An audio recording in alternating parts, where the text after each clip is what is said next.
Eh, Berikut untuk tugas mata kuliah K3L, saya mengambil tema kecelakaan nuklir pembangkit listrik tenaga nuklir Fukushima Daiichi di Jepang pada tahun 2011. Di sini akan dilakukan fault tree analysis dan event tree analysis. Nama saya Muhammad Majid Gafur.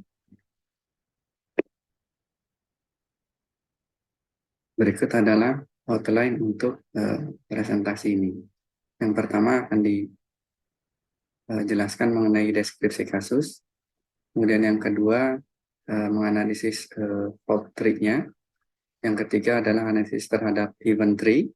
Jika kita mengambil analisis untuk event tree. Kemudian yang keempat skenario desain yang preventif. Yang kelima skenario desain yang mitigatif. Baik, selanjutnya mengenai deskripsi kasus. Berikut adalah video deskriptif kasus kecelakaan pembangkit listrik nuklir Fukushima Daiichi di Jepang yang saya pikir ini yang paling komprehensif, dibuat oleh IRSN dari Perancis. Ya, ini sampai ke menit 132 ini lebih diterangkan tentang bagaimana sebelum terjadinya tsunami dan earthquake tadi. Dan di sini diterangkan bahwa reaktor yang digunakan adalah boiler water reactor yang disinilah keunikan dari boiler water reactor tersebut.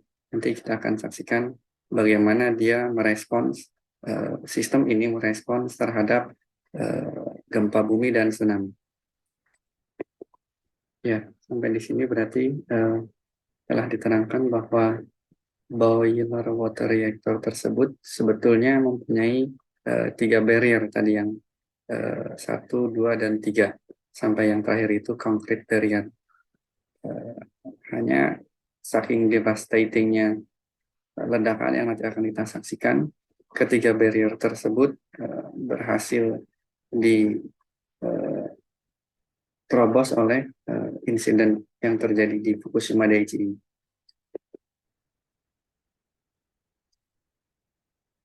Jadi sebetulnya setelah earthquake terjadi, sistem boiling waternya PLTN Fukushima ini dia bekerja, jadi langsung shutdown reaksi atau core atau boiling reaktor tadi, tetapi kemudian ada hal yang gagal, diperparah dengan nanti kurang dari 1 jam datangnya tsunami.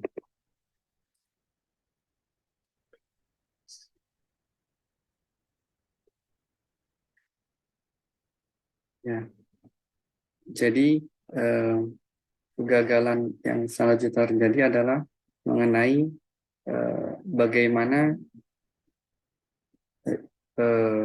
para pekerja PLTN terlebih sebelum dari sistem tersebut gagal untuk mendinginkan boiler water reactor ini.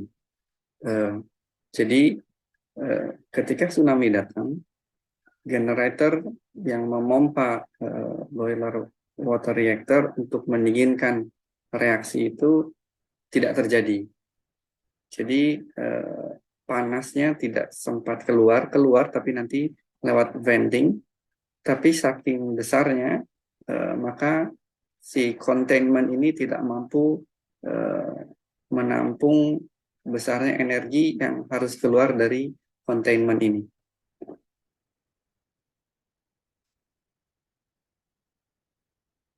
Ya, di sini diterangkan lebih detail bahwa lepasnya oksigen yang lepasnya hidrogen yang ke udara luar itulah yang menyebabkan ledakan. So sebetulnya larinya atau keluarnya gas yang dihasilkan dari reaksi inilah yang ketika bersentuhan dengan udara luar menjadi ignition for explosion itu.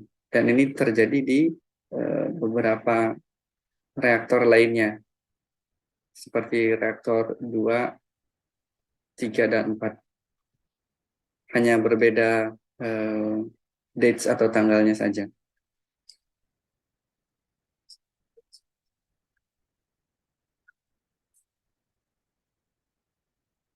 Ya, persoalan selanjutnya setelah ledakan dari masing-masing reaktor tersebut adalah rilisnya radioaktif material ke udara, ke tanah, kemudian ke laut, karena itu berhubungan dengan sisi laut, marine.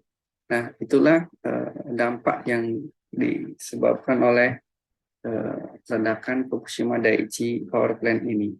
Sebab radioaktif itu punya umur hidup masing-masing, sehingga dampak yang bisa dirasakan dari radioaktif tersebut bukan hanya saat ini, bukan hanya ketika ledakan, tapi untuk beberapa waktu ke depan tergantung umur hidup masing-masing unsur atom yang dilepaskan.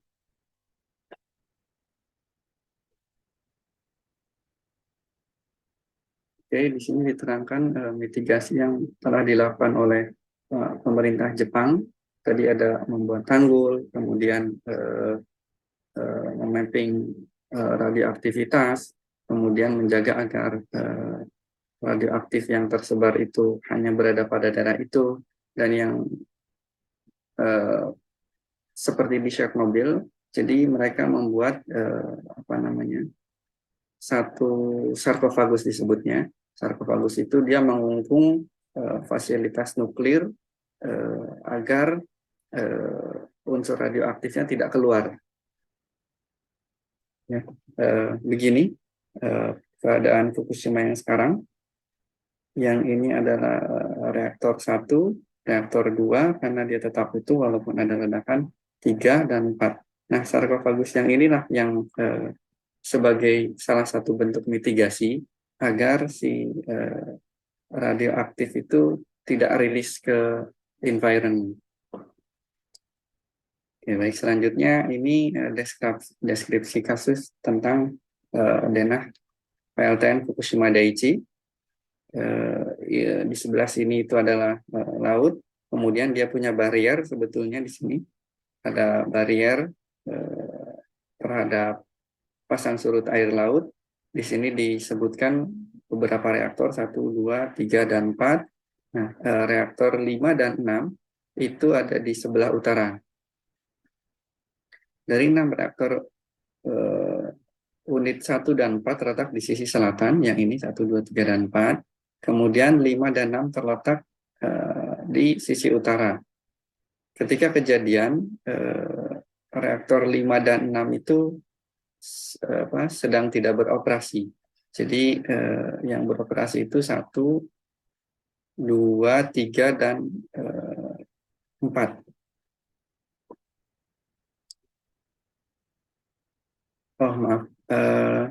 1 sampai 3.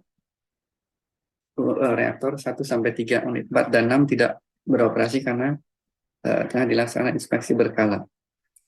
Ini kejadian yang pertama, bahwa gempa bumi besar itu terjadi pada pukul 14.46 waktu setempat, 11 Maret 2011. Nah,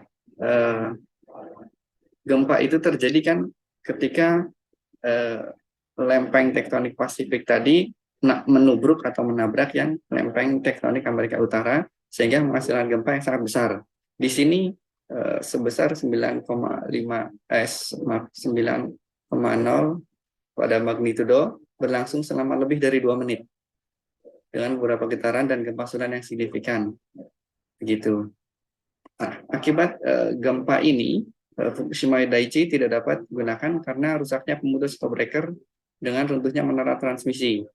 Dalam istilah pembangkit listrik mengalami pemadaman listrik. Jadi si PLTN tadi tidak ada listrik untuk untuk menjalankan sistem pembangkitnya itu sendiri. Dalam istilah profesional ini disebut kehilangan daya eksternal. Nah, kemudian gempa tersebut disusul dengan tsunami sekitar 45 menit kemudian. Yang pertama gelombangnya itu sekitar 4 meter, kemudian yang gelombang tinggi 13 meter inilah yang membuat sistem PLTN itu digenangi air, gitu. Digenangi air, termasuk reaktornya, turbin dan bangunan layanan lainnya di ketinggian yang lebih tinggi, sehingga air laut tsunami itu merusak pompa air laut dan motor yang tidak berpenduk di lokasi pengambilan air laut di garis pantai. Ini berarti bahwa sistem dan komponen pembangkit yang penting termasuk generator diesel darurat berpendingin air tidak dapat didinginkan untuk memastikan pengoperasian yang berkelanjutan. Jadi seperti tadi diterangkan di video di depan, karena pompanya, dieselnya, generatornya terendam, itu dia nggak hidup. Kalau nggak hidup berarti dia nggak mampu mendinginkan boiler reaktor yang meskipun sudah di shutdown, energinya tetap masih ada gitu. Jadi ketidakberadaan diesel generator dan pompa tadi untuk mendinginkan itulah yang menjadi awal mula kecelakaan. Ini seperti yang tadi diterangkan bahwa air tadilah yang menggenangi generator diesel, peralatan yang rusak, kemudian ini. Jadi pada PLTN Fukushima tadi karena terendam air tsunami, maka kita menyebutnya sebagai station blackout, artinya gelap. Semua di PLTN itu tidak ada listrik sama sekali, baterinya juga tidak berfungsi, begitu. Jadi pada PLTN itu Fukushima kehilangan semua daya alternating current atau tidak ada listrik sama sekali. Oke, jadi pada kasus Fukushima ini yang paling signifikan itu karena tidak ada listrik. Jadi ketika tidak ada listrik, semua sistem itu tidak bisa dijalankan, mematikan mendinginkan reaktor, kemudian bahkan misalnya lampu untuk operator masuk ke sana juga tidak ada, begitu. Jadi selain gempa bumi dan tsunami, ketidakberadaan listrik juga menjadi penyebab yang sangat signifikan untuk insiden di Fukushima Daiichi PLTN ini. Nah, ini deskripsi kasus untuk menerangkan bahwa kita pada sistem ini mengidentifikasi plant fault yang terjadi. Dapat dilihat di tabel ini, masing-masing memiliki frekuensi terjadi per tahun yang diambil dari kejadian sebelumnya gitu. Jadi pada event ini peluangnya di sebelah yang tengah ini, kemudian final outcome-nya adalah kerusakan total ataukah minor kerusakan. Begitu. Ini kita lakukan untuk bisa mengetahui analisis fault tree. Kemudian yang kedua, ini identifikasi moda kegagalan dan opsi kontrol risiko BWR. Asumsi ini untuk probabilitas di event tree.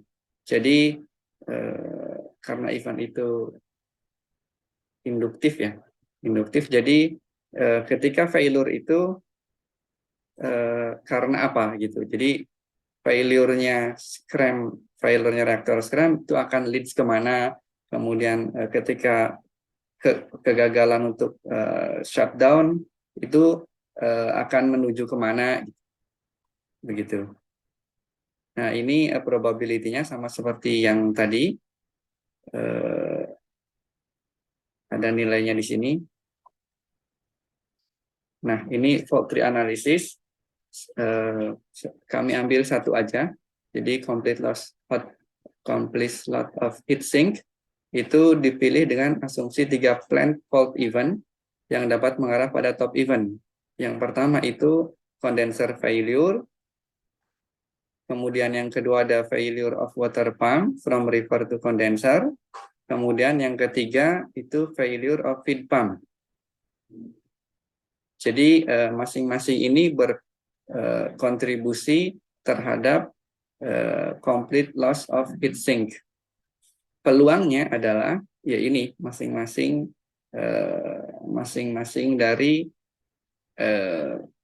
tiga kontributor untuk kejadian top, begitu.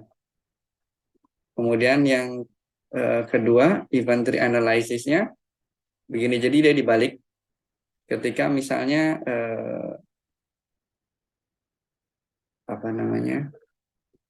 apa yang terjadi ketika complete loss of heat sink itu jika RS, berarti kita harus lihat lagi ke data yang tadi. RS itu artinya reaktor scram-nya berfungsi. Reaktor berfungsi maka dia sukses. Kalau tidak berarti dia masuk ke yang failure. Terus kita berjalan lagi, apakah si sistem tersebut menghadapi BI. BI itu ada berarti boron injection, ya. Boron injection, jika dia melewati boron injection itu berfungsi, maka itu kita sebut sebagai sukses. Kemudian sampai pada RCIC tadi. Jadi sistem pendingin isolasi inti reaktornya harus bekerja. Gitu. Jadi setelah melewati tahapan itu, jika ini semua bekerja dari RS, BI sampai RCIC itu bekerja, maka sistem akan berada dalam keadaan safe. Begitu. Berbeda hanya jika sistem pendingin tidak bekerja, akan mengarah pada failure. Begitu. Jadi peluangnya dari keseluruhan complete loss of heat sink ini adalah 1,8 kali 10 pangkat min 5. Jadi dari beberapa event kejadian ini masih ada peluang safe jika si sistem tersebut, misalnya di yang bawah ini, boron injection berfungsi, kemudian ACIC-nya menyala. Gitu. Jika failure semua, ya tentu akan mengarah pada complete disaster. Ini skenario desain yang preventifnya. Tentu saja ini diambil dari yang fault tree. Pertama menambah kapasitas pada kedua kondenser, kemudian kontrol pada water pump, dan kontrol pada feed pump. Ini. Jadi untuk kasus preventifnya mungkin kita harus utilize dari yang kondenser, kemudian pompa-pompanya.